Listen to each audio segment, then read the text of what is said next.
Anda menyaksikan Kompas Bisnis bersama saya, Brema Ratenaya, Saudara. Tahun pertama fiskal racikan Presiden Prabowo Subianto masih melanjutkan efisiensi dan juga refocusing anggaran. Alokasi anggaran transfer daerah tahun depan akan lebih kecil dibanding tahun ini. Rinciannya, tahun ini sebesar 919,6 triliun rupiah dengan outlook penyaluran 864,1 triliun rupiah. Sedangkan dalam RAPBN 2026, dana transfer daerah menyusut menjadi 651 triliun rupiah. Anggaran untuk daerah tahun depan ini, Saudara, turun 29,34% dari APBN 2025 dan lebih kecil 24,8% dari Outlook 2025.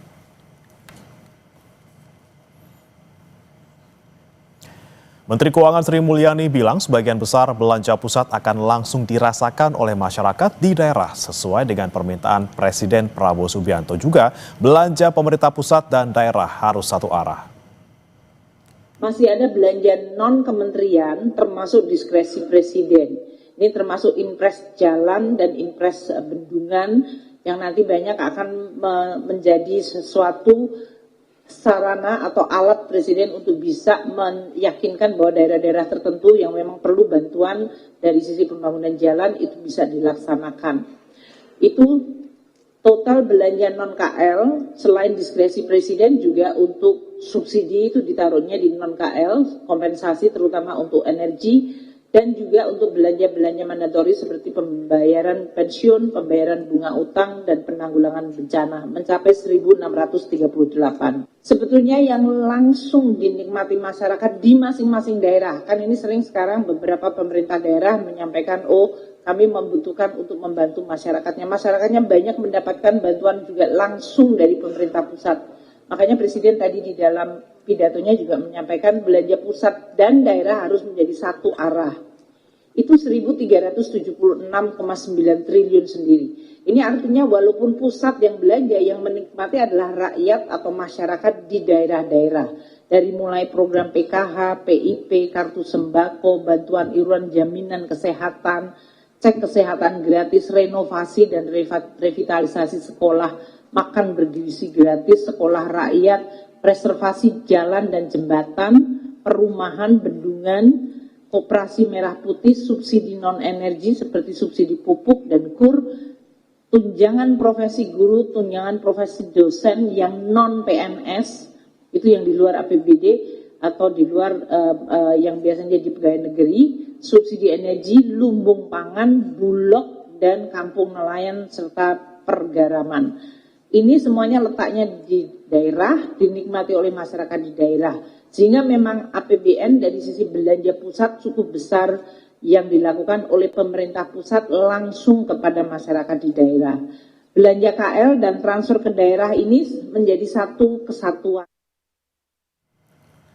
Menteri Dalam Negeri Tito Karnavian memastikan bagi wilayah yang memiliki pendapatan asli daerah rendah dan sangat bergantung pada pemerintah pusat tetap akan ada perhatian. Kemendagri akan berkoordinasi dengan Kementerian Keuangan dan kementerian yang lain.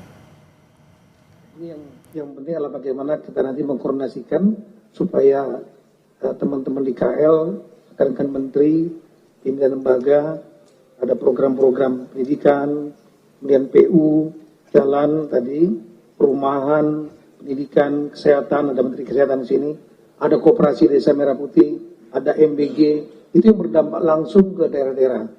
Nah, namun sekali lagi untuk daerah-daerah yang PAD-nya rendah, kita akan berikan atensi khusus, kami akan berikan masukan pada Ibu Menkyu, yang mereka sangat tergantung, itu agar pemerintahannya berjalan tetap stabil, belanja pegawai, belanja operasional, serta program-program yang standar minimal harus bisa berjalan. Yang lain di-cover oleh pemerintah pusat. Nah, kemudian mengenai PAD, kami mengimbau memang nanti kepada teman-teman di daerah, pendapatan asli daerah itu utamanya berasal dari pajak retribusi, kemudian dari hibah, dan dari badan usaha milik daerah. Ini badan usaha milik daerah, dan kemudian PAD ini yang harus kreatif dan inovatif, tapi tidak memberatkan masyarakat. Efisiensi dan refocusing anggaran menjadi arah tahun fiskal pertama Presiden Prabowo Subianto. Salah satu yang menjadi perubahan besar dalam era APBN 2026 adalah alokasi anggaran transfer daerah yang mencuat signifikan. Apa dampaknya, saudara? Kami akan menanyakan langsung kepada Mas Sinton Pasaribu, Wakil Ketua Umum Asosiasi Pemerintah Kabupaten Seluruh Indonesia. Selamat pagi, Bang Mas Sinton. Ya, selamat pagi. Ya, Bang Mas Sinton. Ini kan 29,3% turunnya nih transfer daerah di APBN 2026. Tapi kalau kata Bu Sri Mulyani ada kompensasinya nih katanya. Jadi anggarannya akan difokuskan ke program pemerintah pusat ke daerah lewat kementerian dan juga lembaga. Sudah ada pembahasan di APKASI dan juga sikapnya seperti apa, Bang Mas Sinton? Iya, jadi kami baru bicara secara informal, WA Group gitu ya.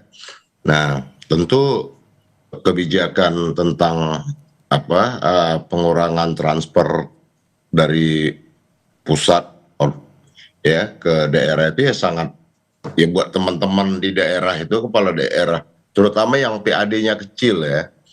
PAD kecil itu ya sangat terdampak sekali itu, apalagi yang dia di bawah 100 miliar. Jadi ruang fiskalnya ya praktis sudah nggak ada. Nah, kemudian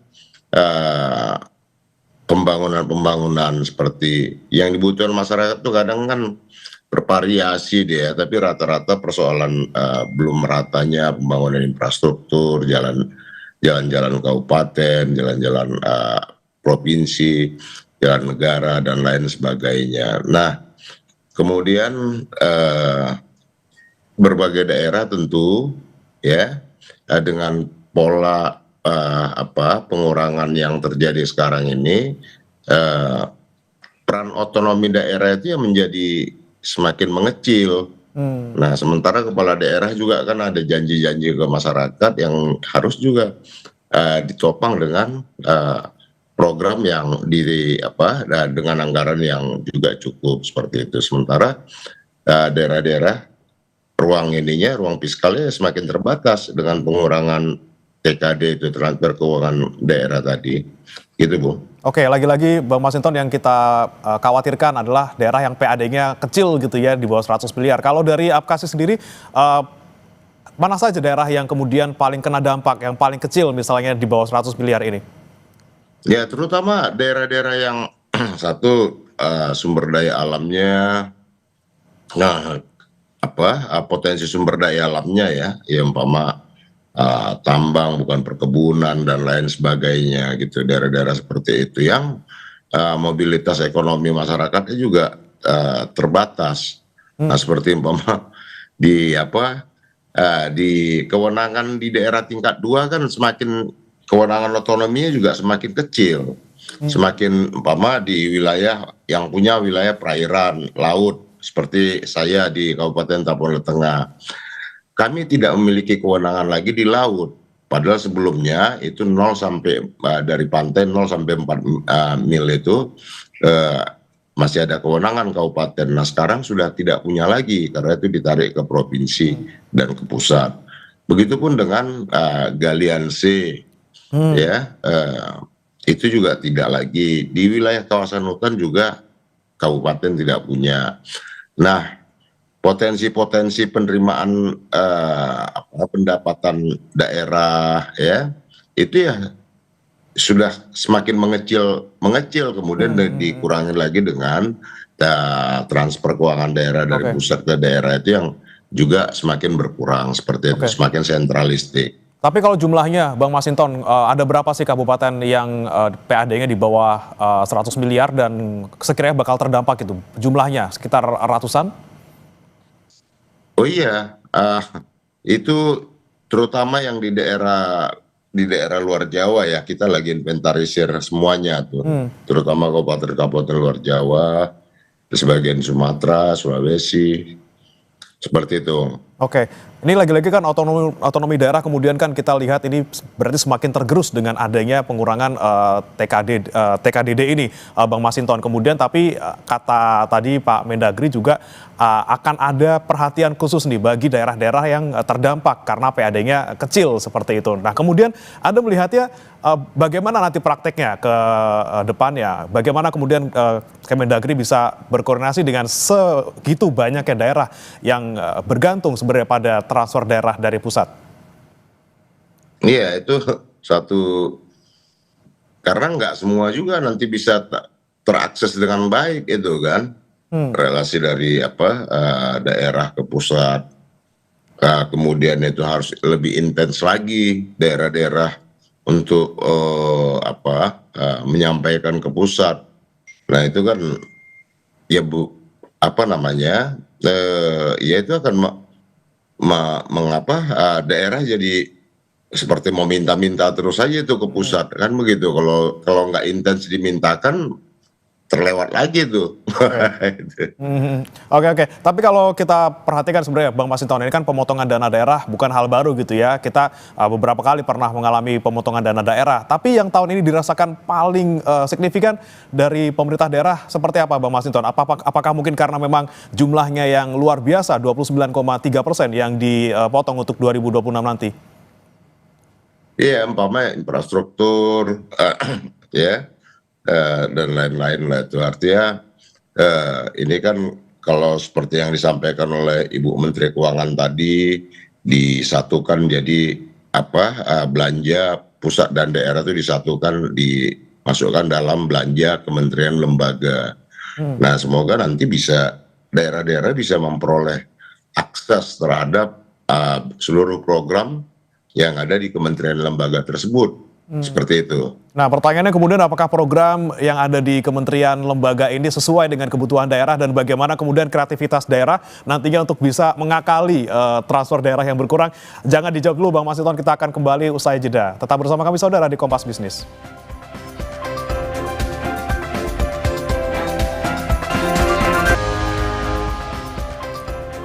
Kembali di Kompas Bisnis, saudara. Ekonom senior Raden Pardede mengingatkan pemerintah pusat agar berkomunikasi secara maksimal dengan pemerintah daerah saat memotong anggaran daerah. Harus ada antisipasi karena kepala daerah punya visi masing-masing. Tapi begini, yang kita harus antisipasi nih Pak Suwai, bahwa pemerintah daerah itu juga dipilih oleh konstituen di sana. Yang kemungkinan terjadi mereka dulu juga menjanjikan macam-macam, seperti biasalah, ada visi dari kepala daerah, ada visi dari presiden. Kepala daerah ini kan ingin juga terpilih lagi berikutnya. Jadi artinya begini, mereka melihat kalau tadi transfer ke daerah lebih kecil. Kalau saya melihat, ini perlu dikomunikasikan dengan baik ke daerah, dalam arti seperti ini, bahwa ukuran kinerja mereka bukan hanya dilihat dari uang yang ditransfer ke daerah itu. Jadi misalkan katakan program KUR atau program MBG, itu juga bisa diklaim oleh daerah bagian dari keberhasilan dia di situ manakala dia juga memfasilitasi KUR dengan baik, memfasilitasi MBG dengan baik. Supaya mereka juga dapat bagian. Karena yang saya khawatir adalah di situ sebetulnya. Persoalannya kan daerah ini merasa loh kinerja saya jadi rendah dong kalau begitu. Itu yang menurut saya yang perlu dikomunikasikan. Dan masih bergabung bersama kami Saudara Masinton Pasaribu, Wakil Ketua Umum APKASI. Bang Masinton, ini kan kita penasaran gitu ya. Sebenarnya kalau lazimnya gitu, kalau komposisi TKDD itu berapa persen sih untuk gaji pegawai misalnya, kemudian untuk operasional ataupun misalnya untuk pelayanan masyarakat atau pembangunan infrastruktur. Seperti apa komposisi lazimnya seperti itu? Iya, dalam postur APBD itu kalau rata-rata di tiap daerah itu kan kalau pemerintah itu harus 30% ya. 30% dari transfer itu untuk alokasi gaji dan lain sebagainya. Sementara kan di daerah-daerah ada yang sampai 40%, bahkan ada yang di atas 40% itu. Nah, untuk gaji apa segala macam. Nah, sekarang yang perlu itu kan kami juga sedang mengklaster tuh ada berapa daerah yang di atas 100 miliar, berapa daerah yang PAD-nya di bawah 100 miliar. Seperti itu. Nah, dari DAU itu saat ini kan juga sudah dia dana transfer yang sudah ditentukan itu penggunaannya dari pusat. Jadi praktis tuh ruang fiskal daerah itu ya semakin terbatas itu dia. Nah, kemudian di sisi yang lain tadi seperti yang disampaikan Pak Raden Baldede, kepala daerah juga punya janji yang program-program tadi butuh pembiayaan gitu. Jadi sebenarnya adalah dengan pengurangan dana transfer ke daerah itu akan mempersempit ruang gerak berbagai program yang seharusnya ya bisa dilakukan di daerah, tapi hari ini kan dia menjadi top down ke daerah itu. Nah, tentu tingkat kesulitan pembangunan dari masing-masing daerah itu bervariasi. Nah, contoh dengan pola sekarang ya, yang dia semuanya di top down gitu ya, dari pusat ke daerah. Kadang problem di daerah itu ya beda-beda seperti itu.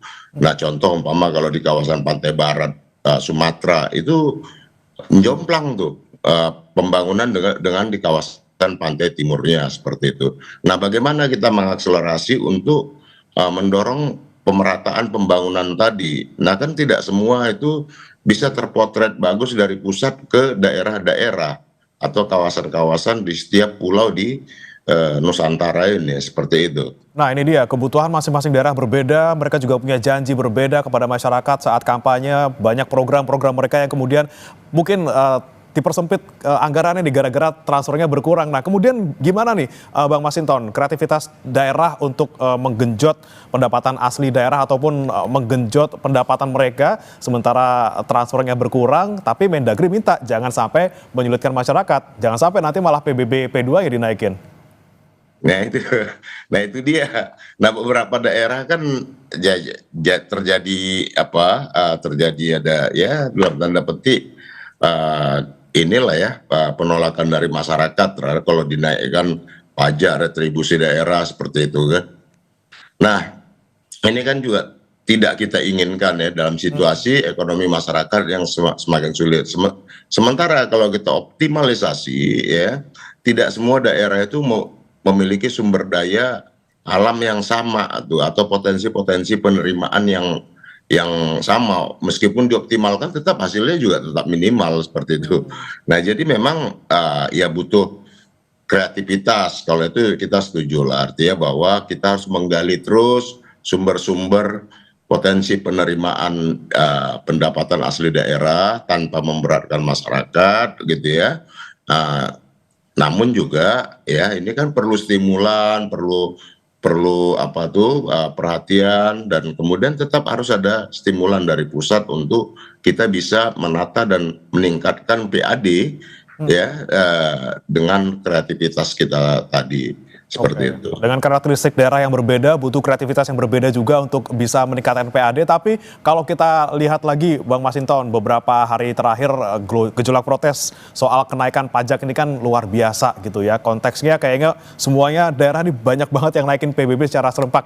Sebenarnya itu memang ada instruksikah untuk menaikkan PBB atau memang lagi-lagi ini tuh jalur yang paling cepat nih untuk mengisi berangkas daerah? Iya, ya nggak ada instruksi, tapi ya itu tadi, ya harus lebih kreatif. Nah, kalau nggak, ya mau nggak mau ya dengan cara satu diantaranya ya yang paling berpotensi tadi menaikkan retribusi apa segala macam. Tapi kan kalau kita lihat tingkat itu tadi ya, tingkat ekonomi masyarakat di setiap daerah kan berbeda-beda juga itu. Nah, jadi ya buat kalau seperti saya nggak mungkin mengambil langkah seperti itu karena daya beli masyarakatnya juga kecil seperti itu ya maka ya kita coba mengoptimalkannya dengan mengadministrasi seluruh pelaku-pelaku usaha, kemudian menciptakan potensi-potensi usaha agar ada potensi penerimaan yang bisa didapatkan oleh daerah seperti itu. Oke, baik. Terakhir Bang Masinton, ini kan pemerintah daerah katanya tetap bisa mengajukan tambahan anggaran ke Kementerian Keuangan khusus untuk alokasi misalnya proyek gitu. Responnya gimana Bang Masinton? Ya itu tadi, di setiap daerah kan beda-beda ininya, akses ke ini ke pusat.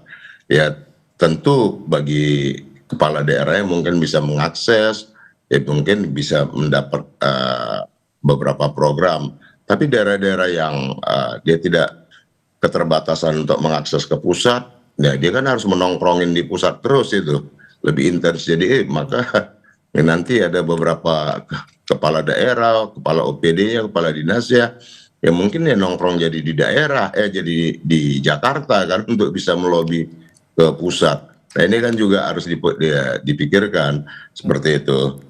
Oke, kita harap nih Bang Masinton dengan adanya pengurangan TKDD di 2026, jangan sampai nih daerah-daerah yang PAD-nya minimal ini kemudian tertekan, jangan sampai nanti masyarakat yang disulitkan dengan misalnya kenaikan pajak gitu ya. Kita berharap sama-sama tidak terjadi. Terima kasih Bang Masinton Pasaribu, Wakil Ketua Umum APKASI sudah bergabung bersama kami di Kompas Bisnis. Selamat pagi.